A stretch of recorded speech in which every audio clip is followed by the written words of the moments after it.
Presidente da Câmara Americana, Nancy Pelosi, chega a Taiwan e abre crise entre Estados Unidos e China. E você vai ver também. Ministério da Defesa cobra prazo para a TSE encaminhar informações sobre urnas.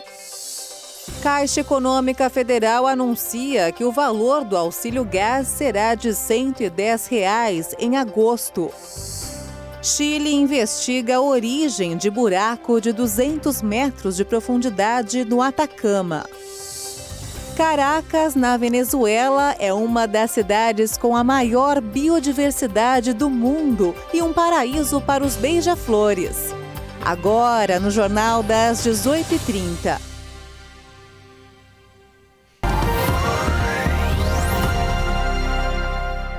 Olá, boa noite. São 18h30 pelo horário de Brasília e você acompanha agora as principais notícias do Brasil e do mundo desta terça-feira. As tensões entre Estados Unidos e China aumentaram hoje com a chegada de Nancy Pelosi, presidente da Câmara dos Deputados dos Estados Unidos, a Taiwan, que é um território autônomo da China. A região é palco de disputas históricas. Nancy Pelosi, de 82 anos, chegou a Taipei em um avião militar americano, sendo recebida pelo ministro das Relações Exteriores de Taiwan, Joseph Yu. Essa é a visita de uma autoridade de mais alto nível dos Estados Unidos em 25 anos. A presidente da Câmara disse logo na chegada que as reuniões com as lideranças locais serão focadas em reafirmar o apoio a Taiwan como parceira para promover interesses comuns. Pelosi também deve visitar a presidente do país. Ela disse que a visita é um sinal de compromisso americano de apoiar a democracia de Taiwan. A expectativa é que a viagem provoque uma forte reação da China, que entende que a ilha de Taiwan faz parte do país e se opõe firmemente à independência e à interferência de forças externas. Na semana passada, em uma ligação, o presidente dos Estados Unidos, Joe Biden, e o presidente chinês, Xi Jinping, falaram sobre o assunto. Xi alertou o país para não brincar com fogo. Na conversa, os dois líderes defenderam a importância das duas maiores economias do planeta manterem uma relação estável para o bem do mundo. Logo após a chegada de Pelosi, autoridades da China condenaram a viagem. Mais cedo, Pequim havia advertido que o governo americano pagaria o preço da visita de Pelosi a Taiwan. A Rússia também criticou a visita, considerando que Washington está desestabilizando o mundo e provocando tensões na região asiática. Aqui no Brasil, o Ministério da Defesa voltou a pedir acesso aos códigos-fonte das urnas eletrônicas e dados de pleitos anteriores ao Tribunal Superior Eleitoral. Dessa vez, a pasta estipulou prazo até o dia 12 de agosto para receber as informações do TSE. Ao todo, são 3 ofícios enviados pelo Ministério da Defesa ao Tribunal Superior Eleitoral. 2 foram registrados nesta segunda-feira com alerta de urgentíssimo e um terceiro pedido foi feito no dia 28 de julho. Segundo a pasta, a urgência nos pedidos ao TSE se deve ao exíguo tempo disponível até o dia da votação deste ano, para que as Forças Armadas possam analisar as informações. Nesta segunda-feira, o tribunal se reuniu com todos os agentes fiscalizadores das eleições, inclusive com os militares. Não é a primeira vez que o Ministério da Defesa cobra o TSE para ter acesso ao que chama de subsídios técnicos das últimas 2 eleições. Apesar do tribunal já ter respondido formalmente às sugestões da defesa, a pasta aguarda reunião específica para tratar somente do conjunto de propostas. O TSE afirma que todos os ofícios estão sendo respondidos. A senadora Simone Tebet, candidata do MDB à presidência, confirmou a também senadora Mara Gabrilli como sua vice na chapa das eleições de outubro. O anúncio foi feito hoje na cidade de São Paulo. A chapa 100% feminina foi confirmada após conversas entre as duas candidatas e os presidentes dos 3 partidos da aliança, Baleia Rossi, do MDB, Bruno Araújo, do PSDB e Roberto Freire, do Cidadania, além do senador Tasso Gereissati, também do PSDB. Deficiente física, Mara Cristina Gabrilli é psicóloga e publicitária de formação e foi eleita senadora por São Paulo em 2018. Antes disso, havia sido deputada federal e vereadora na capital paulista. A Caixa Econômica Federal anunciou hoje que o valor do auxílio gás será de R$ 110 em agosto. Os pagamentos começam a partir do dia 9. Mais de 5 milhões de famílias serão beneficiadas. O total liberado do Vale Gás é de R$ 1 bilhão. Na divisão por regiões, o Nordeste foi a que mais teve beneficiários do auxílio em junho de 2022, com 2.700.000 famílias contempladas. Os pagamentos são feitos nos meses pares, nas mesmas datas das parcelas do Auxílio Brasil, de acordo com o número final de identificação social. Os beneficiários devem olhar as datas dos meses de agosto, outubro e dezembro de 2022, quando termina o pagamento do valor integral do botijão de 13 quilos. O saque pode ser feito nas lotéricas correspondentes Caixa Aqui, terminais de autoatendimento ou pelo aplicativo Caixa Tem. Os preços das passagens aéreas subiram quase 80% em um ano. A Agência Nacional de Aviação Civil informou que um dos motivos é a alta do querosene de avião. Está cada vez mais difícil viajar de avião no Brasil. Isso porque os preços das passagens aéreas subiram 77% em um ano. Os motivos são o aumento da demanda, a alta do dólar e a disparada nos preços dos combustíveis. Segundo a ANAC, a querosene de aviação subiu quase 60% entre janeiro e maio deste ano. O aumento do barril de petróleo causado pelo conflito na Ucrânia também influenciou no preço do combustível de aviação. Além disso, a maior procura por passagens aéreas, depois de 2 anos de restrições por conta da pandemia, aumentou muito nos últimos meses. E agora a tendência é que os preços das passagens não sofram grandes reajustes até outubro, já que a economia mundial deve crescer menos e a pressão sobre os preços dos combustíveis deve diminuir. Mas no fim do ano, os preços das passagens podem ter mais uma elevação. Na alta temporada, a tendência é de aumento em todos os serviços turísticos.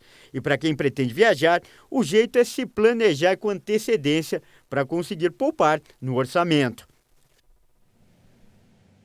O sinal 5G será ativado em São Paulo na quinta-feira. A capital paulista será a quinta cidade do país a contar com a nova tecnologia. Mas você sabe quais mudanças essa novidade vai trazer para a sua vida? Vamos ver na reportagem. O 5G já está em algumas cidades do Brasil, mas muita gente nem sabe disso ainda. Não sei. Não tenho muita certeza, né? Uns falam que tem, outros falam que não tem, né? E quando o assunto são as mudanças que a tecnologia vai trazer, aí as dúvidas são ainda maiores. Calma aí. Eu sei, mas é um branco. Não. É mais internet, né?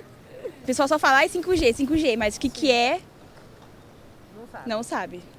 O 5G é a internet móvel de quinta geração, com velocidade bem maior do que a que se tem hoje. E é isso que vai fazer toda a diferença. A velocidade é 20 vezes maior. E o diferencial, qual que é? Que com o 5G a gente consegue deixar vários aparelhos interconectados, e funcionando remotamente. Isso a gente não conseguia fazer com o 4G. A especialista ainda afirma que o 5G é muito mais rápido do que o Wi-Fi, que pode estar com os dias contados. Então, eu acredito que isso vai ser gradativo. Esses planos de Wi-Fi, hoje, que tem uma ampla, várias concorrentes, um disputando com o outro, eu acho que a tendência é acabar com isso mesmo e o pessoal optar pelo 5G. Em termos de velocidade, não tem comparação. A novidade vai transformar rotinas. As pessoas poderão trabalhar remotamente com um nível de internet superior, em termos de imagem, de velocidade, Isso vai ser um facilitador que a gente já não tinha no 4G. Às vezes você estava lá no 4G, começava a cortar o vídeo, caía a ligação, a lentidão, até para o pessoal que precisa fazer download de vídeos, de matérias, também é muito difícil, porque fica lá, carregando. Então, tudo que a gente precisa de velocidade na entrega, o 5G vai atender a demanda. É o ideal para uma época em que se depende do celular para quase tudo, desde o acesso a bancos, cartões e documentos, até as compras dos mais diversos produtos e serviços. E não para por aí. Até a residência, por exemplo, da gente, hoje tudo é automação, né? Então você pode apagar e acender a luz pelo celular. Com a nova tecnologia, será possível até que um cirurgião realize um procedimento à distância por meio de um robô. Tudo em tempo real, mas não exatamente agora, pelo menos aqui no Brasil. Apesar da ativação do 5G em algumas cidades, ainda pode levar algum tempo para que a tecnologia funcione de fato em todas as localidades. Isso porque tudo depende da instalação de antenas. Aqui em São Paulo, por exemplo, já foram feitos cerca de 900 pedidos para a instalação desses equipamentos, um número que é superior ao exigido e que indica que logo logo toda a capital estará coberta. Mas ainda não há uma data definida. Mas alguns prédios por aqui já têm o 5G habilitado. Principalmente na região da Paulista, Zona Sul, todos eles já estão com 5G. Então é automático, você está lá e o seu telefone automaticamente já muda para essa rede de cobertura. Só que para ter acesso a essa internet móvel mais rápida, é preciso ter um aparelho compatível. A pessoa vai ter que trocar de aparelho. Infelizmente, para poder ser atendido por essa nova tecnologia, vai ter que também pegar um aparelho com uma tecnologia um pouquinho mais avançada. A promessa do mercado é que, num futuro próximo, os aparelhos com tecnologia 5G fiquem mais em conta, acessíveis a todos. Eu vou ver o custo-benefício depois. O custo pode ser bem variado, mas o benefício já é indiscutível. É enriquecedor, principalmente para o Brasil, né, que eu acredito que é um dos países que cresce cada vez mais nessa área de tecnologia. A cidade de São Paulo é a quinta do país a contar com a nova tecnologia de internet móvel. Antes, o 5G chegou a Brasília, Belo Horizonte, Porto Alegre e João Pessoa. Depois vai a Goiânia, Salvador, Curitiba e Rio de Janeiro. E a previsão é que até o final do ano, todas as capitais já tenham o 5G ativado. E veja a seguir, após 4 meses em alta, a indústria registrou a primeira queda em junho. E ainda, Caracas, na Venezuela, é uma das cidades com a maior biodiversidade do mundo e um paraíso para os beija-flores. Os detalhes em instantes, até já.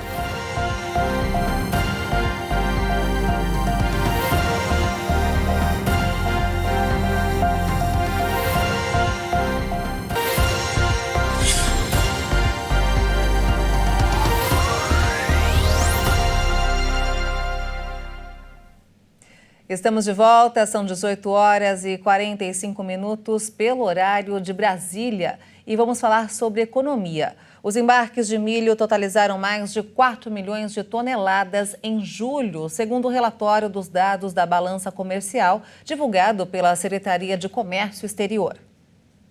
Segundo a entidade, foram 1.250.000 de toneladas apenas na última semana, 32% a mais em relação à semana anterior. Analistas de mercado destacam que o desempenho das exportações de milho no mês de julho foi a segunda maior da história, atrás apenas de 2019, quando quase 6 milhões de toneladas foram vendidas ao exterior. Para 2022, as exportações do cereal somam mais de 10 milhões de toneladas, ou seja, 86% a mais do volume exportado entre janeiro e julho de 2021. Já os embarques semanais de soja tiveram um ligeiro ganho de 2% em relação ao volume embarcado na semana anterior. As exportações semanais fecharam em 1.260.000 toneladas, enquanto o acumulado de julho ficou em quase 8 milhões de toneladas, 13% a menos do montante de julho do ano passado. Até agora, as exportações totalizaram 60 milhões e 590 mil toneladas, o que representa um recuo de 8% em relação ao mesmo período do ano passado. E vamos então ao mercado financeiro. O dólar fechou em alta nesta terça-feira, de olho no aumento das tensões entre Estados Unidos e China e aguardando a decisão do Banco Central sobre a nova taxa básica de juros brasileira, esperada para o início da noite de quarta-feira. A moeda norte-americana subiu 1,95% e encerrou o dia cotada a R$ 5,279 na venda.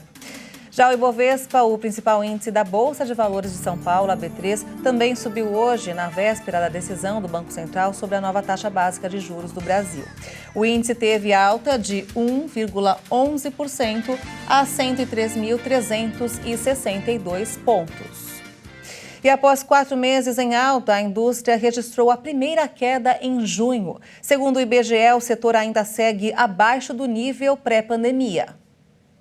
Depois de 4 meses seguidos de elevação, a produção industrial no Brasil teve queda de 0,4% em junho. Segundo o IBGE, os meses anteriores de expansão acumularam alta de 1,8%. A indústria ainda segue 1,5% abaixo do patamar pré-pandemia. Em junho, 3 das 4 grandes categorias econômicas e 15 dos 26 ramos pesquisados mostraram redução na produção. A queda mais acentuada foi dos farmoquímicos e farmacêuticos e dos derivados do petróleo e biocombustíveis.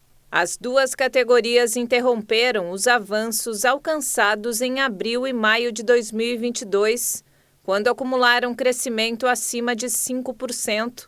Registraram recuo ainda o setor de máquinas e equipamentos, de metalurgia, de equipamentos de informática, produtos eletrônicos e ópticos e de outros equipamentos de transporte. Por outro lado, entre as 9 atividades em alta, veículos automotores, reboques e carrocerias tiveram aumento. Já indústrias extrativas recuperaram parte da queda observada em maio. Os 2 setores exerceram os principais impactos positivos em junho. A Turquia espera novas partidas de navios com grãos da Ucrânia, depois que o país retomou as exportações. O escoamento da produção ucraniana é fundamental para matar a fome de pelo menos 53 países. A embarcação que saiu ontem carregada do porto de Odessa faz hoje à noite uma escala em Istambul, maior cidade turca, para inspeção, e de lá parte para o destino final, o Líbano. O escoamento da produção ucraniana é fundamental para matar a fome, principalmente nos países mais pobres, onde a população gasta pelo menos 60% da renda com alimentos. O governo turco foi um dos mediadores do acordo para retomar as exportações e afirmou hoje que espera partidas diárias dos navios ucranianos. O presidente Volodymyr Zelensky disse que é cedo demais para comemorar e que a Rússia pode não cumprir o acordo, tanto que os bombardeios russos continuam contra cidades portuárias do sul da Ucrânia. 3 pessoas morreram hoje em Kherson quando fugiam da cidade. Enquanto isso, o secretário de Estado norte-americano Antony Blinken acusa a Rússia de utilizar a central nuclear ucraniana de Zaporizhia como base militar para lançar ataques, o que pode provocar um terrível acidente nuclear.